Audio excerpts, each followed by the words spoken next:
मेरे YouTube channel Atul mobile में स्वागत है दोस्तों देखिए आज हम Vivo Y91 मीडियाटेक चिपसेट इसके लाइट सेक्शन के बारे में समझेंगे कि कैसे हम इसके लाइट सेक्शन को डायग्राम के द्वारा रिपेयर कर सकते हैं।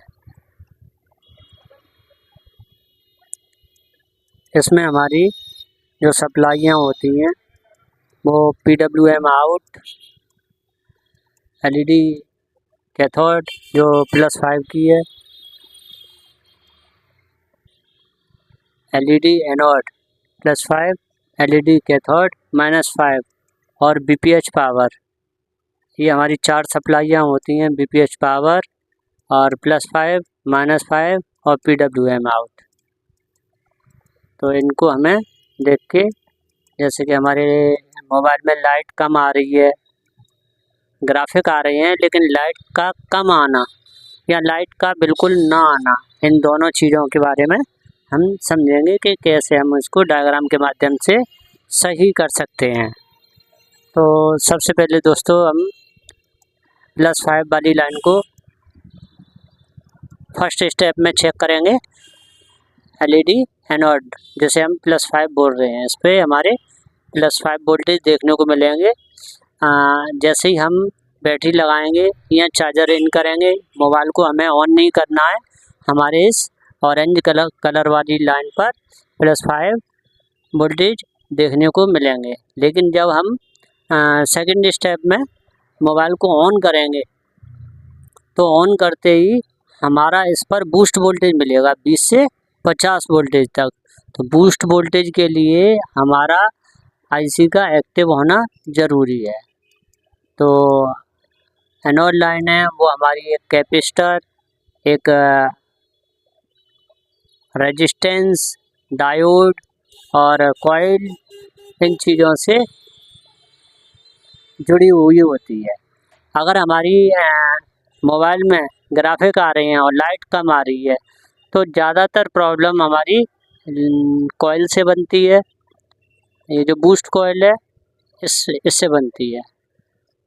तो फर्स्ट स्टेप में हमें बैटरी को लगा के मोबाइल को ऑन नहीं करना है। यहाँ पर सप्लाई चेक करनी है कि हमारे 5 वोल्टेज बन रहे हैं या नहीं बन रहे हैं।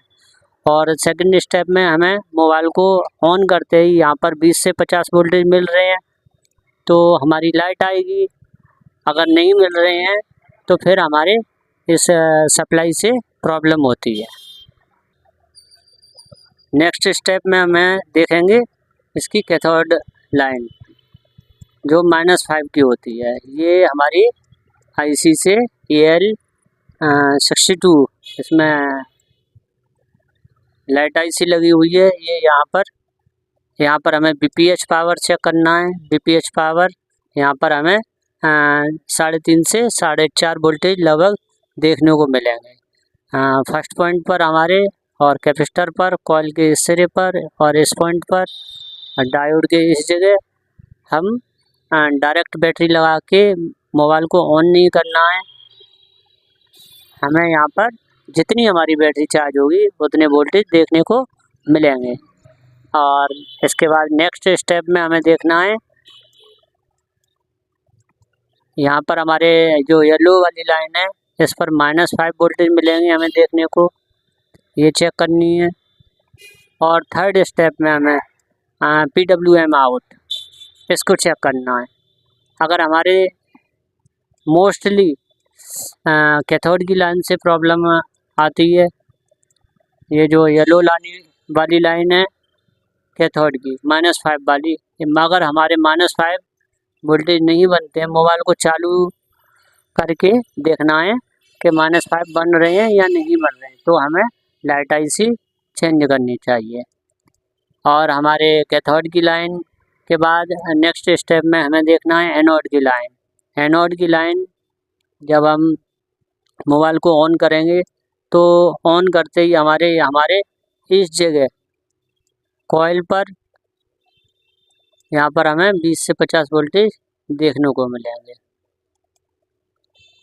मोबाइल को बिना चालू किए हमें मिलेंगे लगभग 5 वोल्टेज एक नंबर पिन पर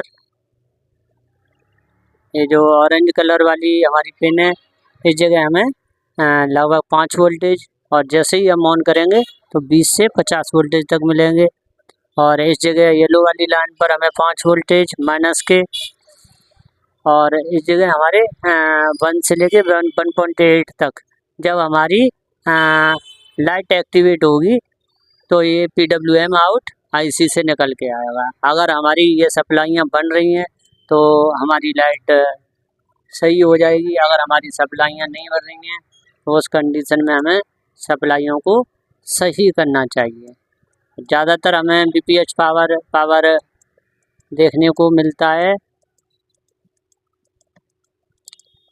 BQIC की तरफ, यहाँ से हमें चेक करना चाहिए। ये वाली सप्लाई हमारी बहुत ही कम ख़राब होती है। तो इस तरह हमें BPH पावर में सप्लाई वाली लाइन में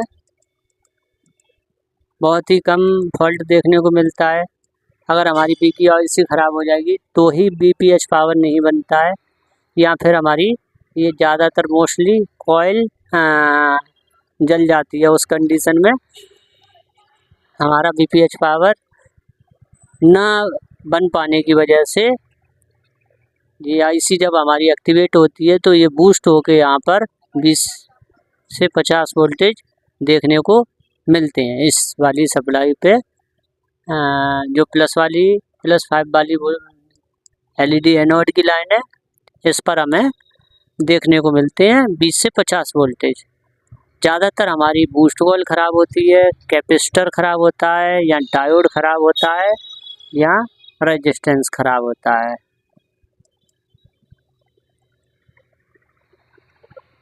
और PWM आउट वाली सप्लाई में हमारी ज़्यादातर लाइट IC ही चेंज करनी पड़ती है। तो ठीक है दोस्तों, इस तरह से हम अपने लाइट सेक्शन को चेक करके और सही कर सकते हैं। तो दोस्तों, वीडियो अगर आपको अच्छी लगे तो चैनल को सब्सक्राइब करें, लाइक करें, और अगर किसी तरह के डायग्राम की अगर आपको ज़रूरत है तो आप कमेंट बॉक्स में कमेंट करें। ठीक है दोस्तों।